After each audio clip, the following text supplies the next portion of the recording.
Work can be hard. Parenting can be hard. Combining the two, well, that can just get even harder. How can you integrate work, childcare, and being a good partner or spouse? That's what we're going to find out in this week's episode. I'm Jeremy Klein, and this is Change Work Life.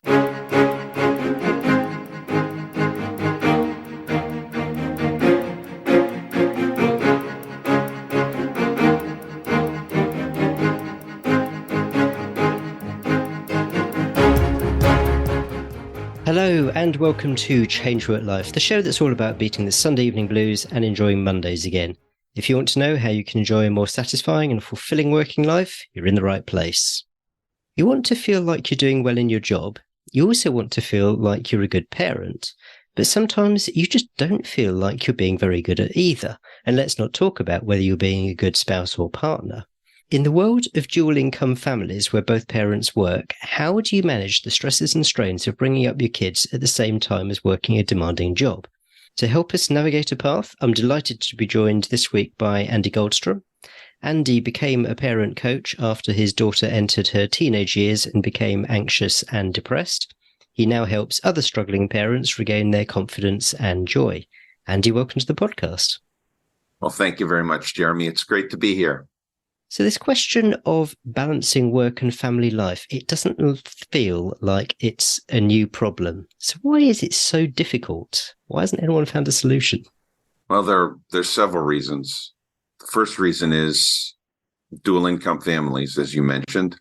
So both parents, given the cost of living, are having to contribute financially to the family. That makes them have to make choices relating to their childcare and how they raise their kids and how they balance things. And it's not always so easy given this 24/7 nature with email and texting and everything else that's going on. So balancing that as opposed to having one parent be at home more frequently or just being able to afford childcare has changed the dynamic. 55% of households are traditional households with two parents. 45% or almost half are single parent or co-parenting households. Is that in the US or is that a global figure? It's a global figure. When you have dual income parents, which is about half, potentially up to half of the traditional families, they're obviously not all dual income. You're having to battle things, but it becomes twice as hard when you're a single parent having to make income for your entire family. And certainly when you're co-parenting, when you're having to deal with a parent, a spouse, or a partner that you didn't get along with, so you're not there together with them. And then you're trying to solve the problems of parenting when you're separate, which is quite challenging. I didn't realize the percentage was so high, but that's fascinating. Sorry, I cut you off. No. It's a high number and it's been trending worse. So. And the third thing that I discuss with a lot of parents is, we've had other forms of media come into our lives over time. Started with the printing press hundreds of years ago, but then there's been TV, video games, streaming, all these other things. But the social media aspect of things has made it a 24/7 where you have to be on, where it's hard to turn it off, where you're comparing yourselves to others. Parents having to manage that with their children, given their other responsibilities, and manage it for themselves to set a good example for their kids. It's addictive. It's meant to be addictive. All the algorithms do that. So no matter what age your kid is, that has become, quite a large challenge in terms of being able to manage your children. Just on that point, this is a debate that we sometimes have in our household.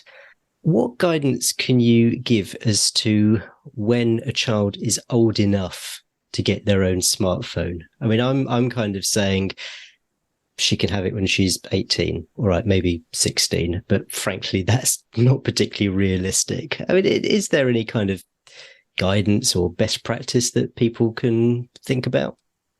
I get asked that question a lot.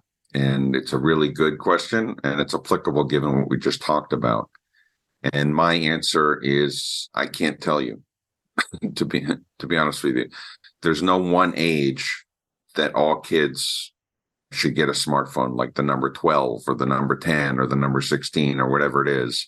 My guidance is you don't want to be the first and you don't want to be the last in your kids' peer group, your class or whatever. You want to be somewhere in the middle.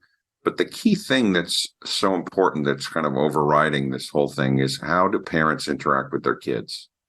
So if the parents actually empower their kids as opposed to push down and lecture their kids and lead their kids and rescue their kids all the time, then they have a relationship where they can set boundaries, understand how to use different tools and engage in certain things and take responsibility and accountability. And then you have a relationship where you know what's appropriate in terms of phone usage. If the child can respect that because they've made that choice, then they'll have a good balance with the phone and be able to use it for what's appropriate. And there's a lot of good in having these phones. There's safety things.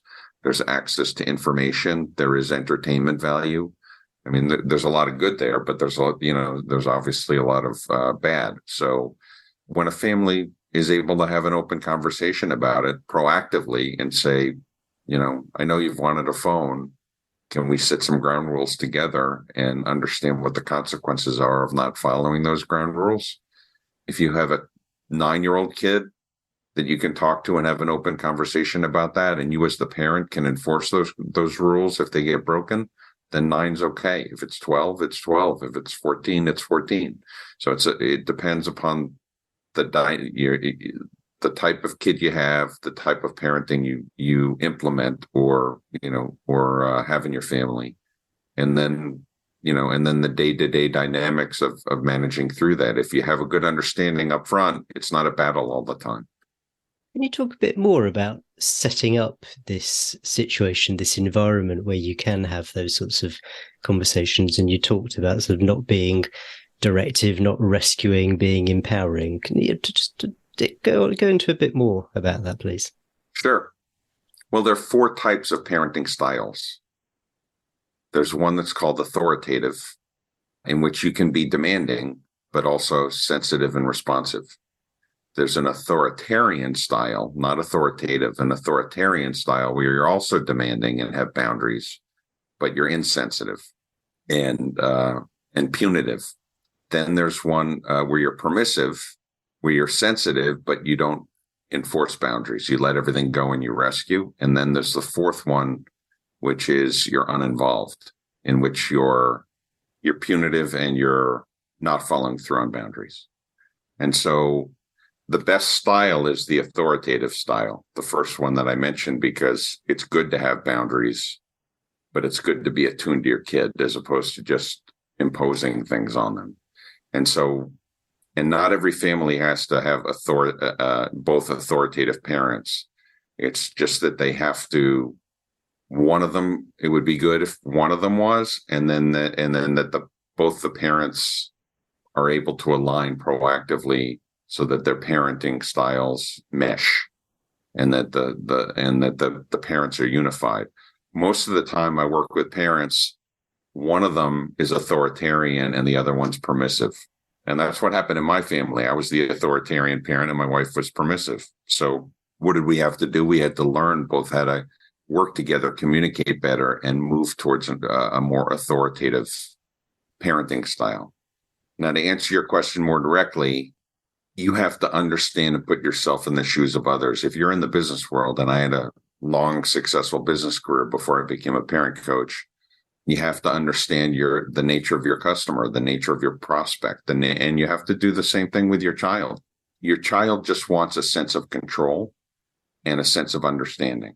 So control doesn't mean they get to dictate. It means they get to make choices. Understanding means you're curious and you're willing to listen to your kid without judgment. So I'll give an example of a sense of control. A sense of control is, we talked about the smartphone. Let's talk together about what benefits or why you should get a smartphone. And let's talk about some of the rules about having a smartphone, and let's talk about it together and write it down and then put it on the refrigerator or whatever and adhere to it. Another sense of control is if you want to talk to your kid about something, you tell your kid, hey, let's say the let's say it's Sally, and she's a young kid, 6 years old. You say, Sally, we need to talk about you keeping your room clean or doing your homework or something like that. I'd like to talk to you about it now if you're okay with that. If not, we can talk after dinner tonight at 7:00. So what you're doing is you're giving your kid a choice about the timing, and you're actually informing them about what you're talking about. So you're actually, even though you're getting your agenda solved, you're actually not, you're giving your child choice in terms of when you're going to meet, and you're reducing the anxiety because you're telling your child what it's going to be about that you're going to talk about. And you can even tell them it's only going to be a 10 or 15-minute discussion. So they kind of have it in their head.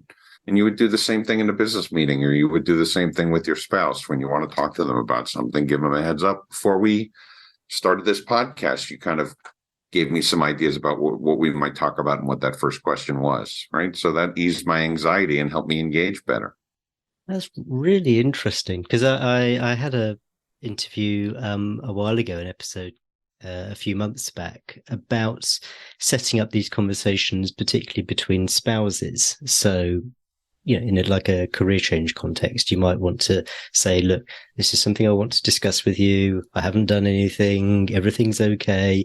But this is just something I'd like to talk to you about. And can we set up a time that we can do that with? Which I know from personal experience, that's something that can work really well and doesn't work if you don't do it, as I have had experience of. But I've never really thought about doing this with a child. I suppose one of the questions I have is, you talked there about a child age 6, which is still quite young. Is there an age or a level of understanding that you're looking for where you can kind of have this same approach? Or is there a kind of, obviously there's got to be, you can't do this with a toddler who can't speak yet, but, at what point, I think I'm asking, at what point can you assume that your child has the right level of maturity? And I hate myself for asking that question because it sounds wrong, but it's the best I can come up with. I'll give you an example. Well, the answer is, obviously, the child has to be able to make some decisions in his or her own best interest and be able to communicate. But an example is, somebody I talked to recently focuses on something called the law of attraction. So it's the kind of vibe you put out is the kind of vibe you put back. And it sounds kind of froofy and fluffy and abstract, but the example's a pretty darn good one, I think. She had a young child, and the child was 3 years old, maybe, and very young. And the child was on a series of steps, and the mother was at the bottom of the steps, and the child said, "I want to jump, Mom. Will you catch me?" And the mom said, "Sure, I will. Happy to catch you." She didn't say, "That's dangerous," or "Don't think of doing that," or "Don't take risks," or "Don't understand." She just said, "I'm here for you," provided safety. Then the child came back and said, "I'm a little nervous at this height." Said it in his own way at 3 years old, "I'm going to go down a couple steps. If I go down a couple steps and I jump, will you catch me? And will I be safe?" And the mom said, "I'll catch you. What do you think? Do you think you'll be safe? Do you think it'll be okay?" The kid thought about it for a couple minutes and went down 2 more steps, said the same thing, and then decided it was okay to jump at that point. But the whole point is, the kid was very young. The mother was empowering the kid to make his own decisions and understand his own consequences. And if he jumped from the top of the steps and fell and hurt himself, he would have learned a lesson, and obviously you don't want to put your kids in peril. But I think that was a good example of how you listen to your kids and how you empower your kids and how they learn to think through things and how they learn how to make choices. This is what happens normally. Most parents, and it's just human nature, you're brought up in a certain way. It influences the way you view life. It influences the way you parent, and it influences the way you engage with people. And when you impose that on others who have a different view and a different path and a different way of seeing the world, it doesn't work. I can tell you this from firsthand experience. My parents divorced when I was a young kid. I was 12. It had a real impact on me financially as well as emotionally. And I became very independent to overcome the adversity. And I actually didn't enjoy it, but embraced it because I didn't know any different. My kids, I have two girls who are a little bit more emotional and don't just face things head on. They need a little bit more support. They need a little bit more understanding. They need a little bit more help. So does me telling them just suck it up and do it going to resonate with them? Because I did that as a kid and that's my view on the world. It did not work, right? So the best thing is to be curious with your kids and just ask them. Most parents, when a kid comes home or a kid gets picked up at school and they got an A on their test or a good score, the parent just says, "Hey, that's great. I'm proud of you." What that does is it doesn't spark an emotion or spark a connection. What an appropriate response or a better response is, "I'm proud of your effort," because that effort led to a good outcome. It led to something you should feel good about. And tell me, how do you feel about, getting a good grade?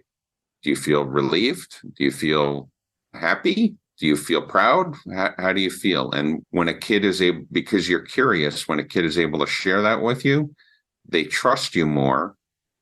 They'll confide in you more without judgment. And they'll share more about themselves that reveal more about their interests, their anxieties, their passions, their ambitions, their challenges, and their struggles that most parents are not attuned to. This is really interesting, this idea of choice. And going back to your example of the 3-year-old and the steps and the child figuring out what's safe for them. I'm just thinking, as you were saying that kind of made me think, well, yeah, but what about, how does that extend to like dietary choices, for example? I mean, if I gave my daughter free reign of what she ate every day, my feeling is that it would probably be something like chicken nuggets and chips and not a hint of a vegetable in sight, or quite possibly pasta every day. So I'm curious as to this line between letting a child decide, giving them some kind of empowerment versus they really do need to get some vitamins inside them.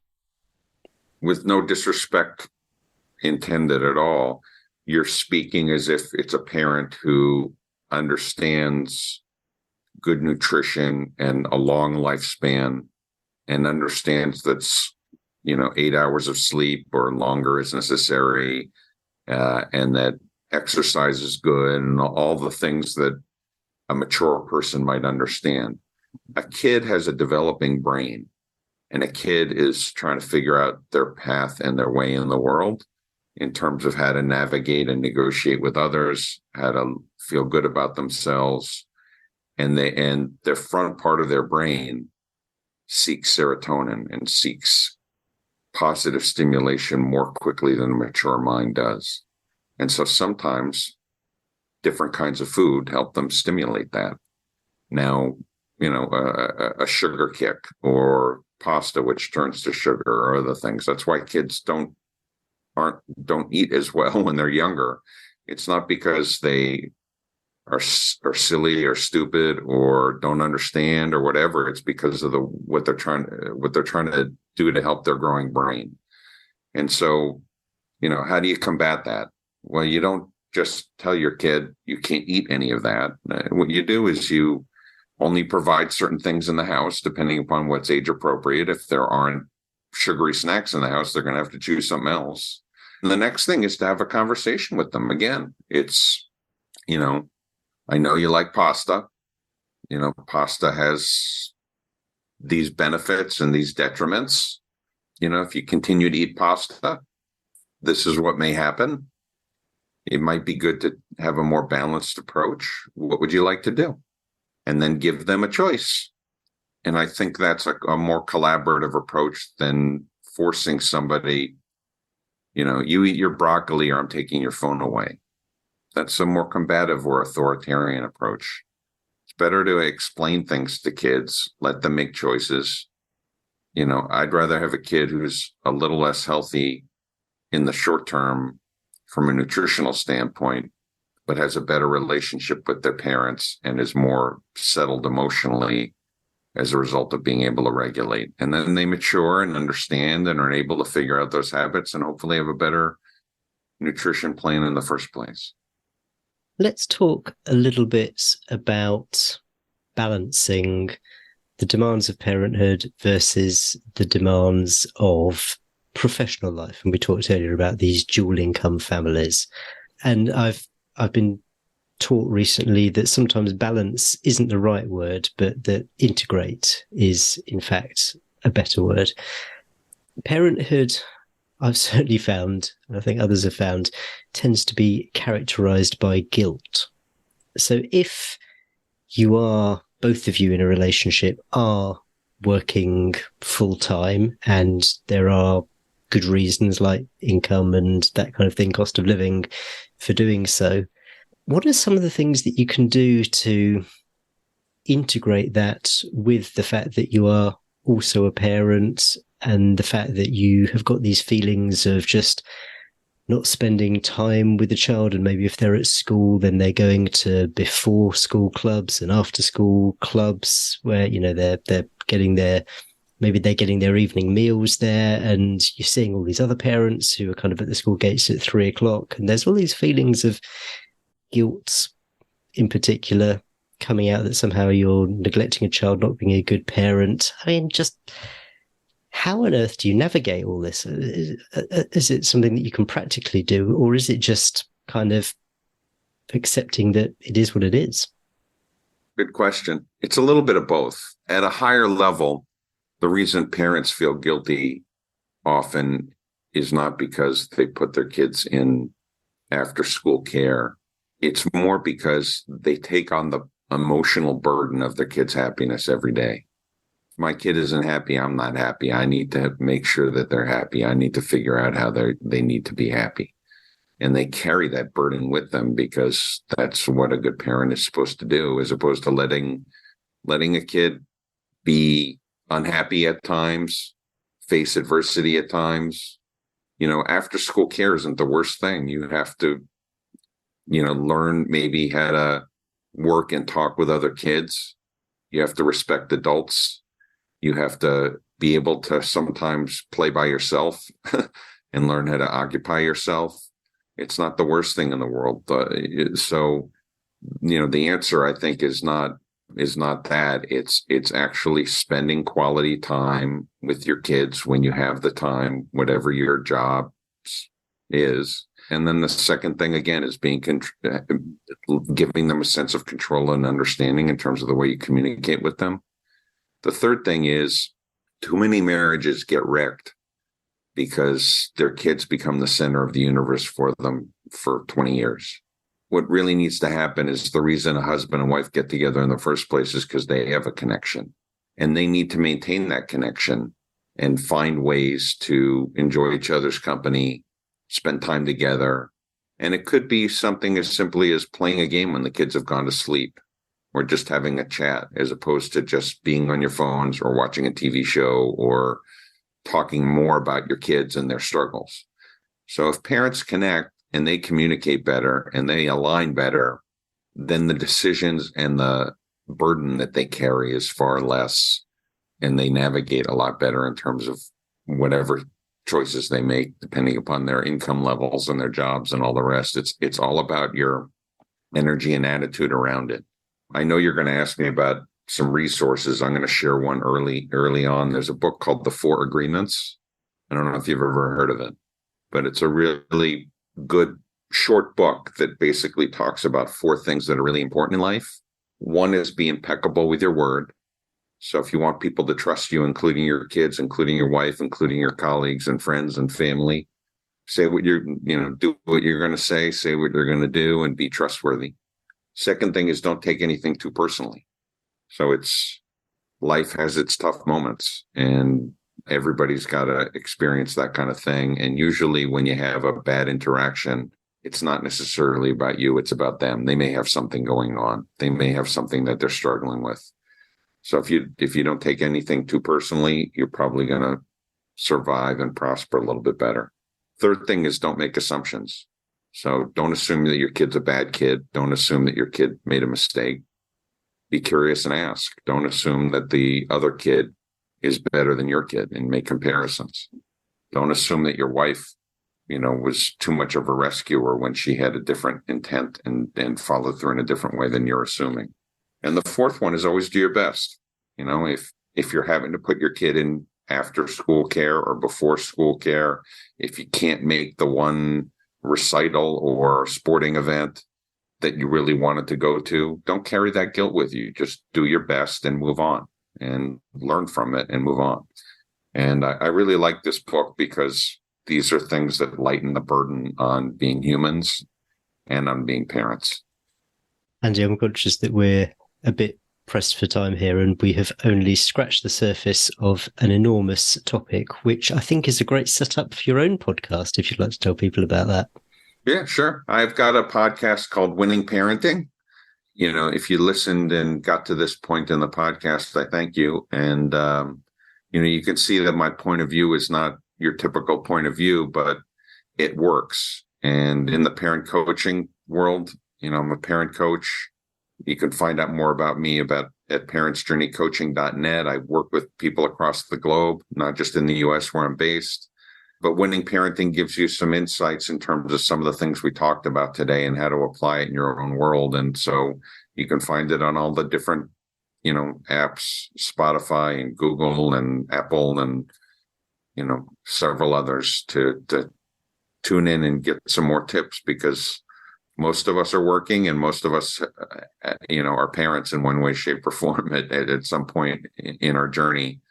And, a lot of our happiness and a lot of our fulfillment comes from doing well at both. And there are a lot of manuals and a lot of training in terms of how to succeed in your job. There are a lot of mentors and a lot of bosses. When it comes to parenting, it's probably your most important job, but there's really no manual. People kind of figure it out and compare themselves and see what they can do and make mistakes. And there's, I work with parents who have kids who are in their 20s who are failing to launch and have always struggled. And it's never too late to kind of change a pattern.